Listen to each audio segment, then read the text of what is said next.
হাদিস বর্ণনাকারী হযরত আলী রাদিয়াল্লাহু তাআলা আনহু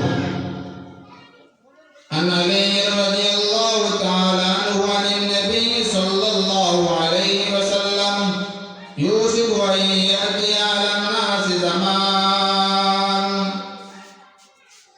لا يبقى من الإسلام إلا اسمه হযরত আলী রাদিয়াল্লাহু তাআলা আনহু বর্ণনা করেন জনাব মুহাম্মদুর রাসূলুল্লাহ সাল্লাল্লাহু আলাইহি ওয়াসাল্লাম বলতেছেন কিয়ামতের আগ মুহূর্তে এমন একটি সময় আসবে কিয়ামতের আগ মুহূর্তে এমন একটি সময় আসবে যে সময়ের মধ্যে লা ইয়াবকা মিনাল ইসলাম ইল্লা ইসমু একমাত্র শুধু মানুষ নাম দিয়ে শুধু মানুষে তার পরিচয় দিবে মুসলমান, কিন্তু তার মধ্যে কোনো মুসলমানই থাকবে না। নামকে ওয়াস্তে মুসলমান থাকবে।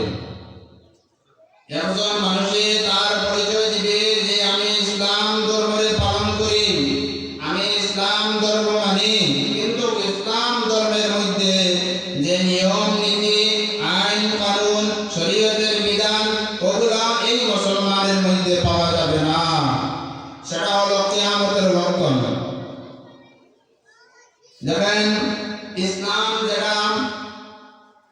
ইসলাম যেটা সেটা দুটি অর্থ হতে পারে। একটা হলো ধর্ম, আর একটা হলো শান্তি। আর এই ইসলাম থেকে মুসলমান হয়, এই যে মুসলমান যে হয়, মুসলমান শব্দের অর্থ হলো মানিয়া নেওয়ার নাম হলো মুসলমান। যদি আমি শরীয়তের সমস্ত বিধানগুলো মেনে নিতে পারি তাহলে আপনি মুসলমান হতে পারবো।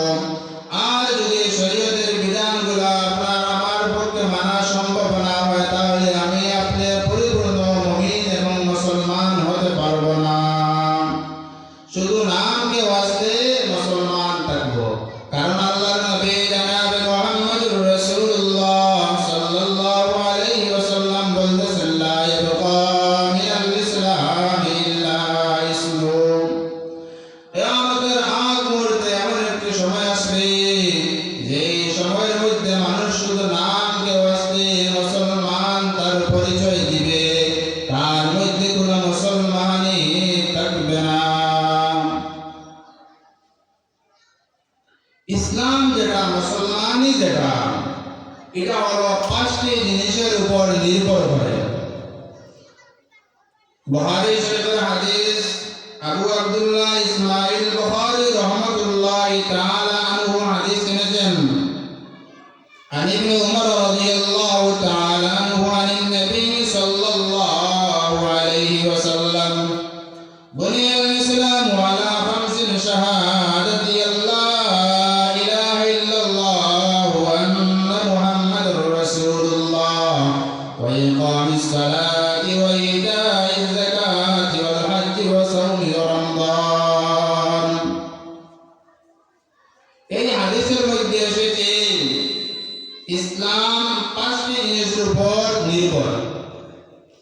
পাঁচটি জিনিসের মধ্যে যদি কোনো একটি না পাওয়া যায় তাহলে তার মধ্যে মুসলমানি থাকা সম্ভব হবে না।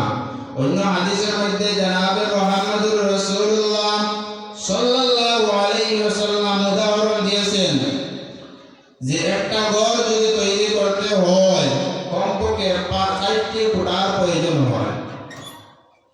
একটা ঘর যদি স্থাপন করতে হয় কমপক্ষে 4টা খুঁটার প্রয়োজন হয়। যদি 4টা থেকে কম হয় তাহলে ঘর দাঁড়াবে না, ঢিলা হয়ে যাবে। তাই সেইভাবে নবী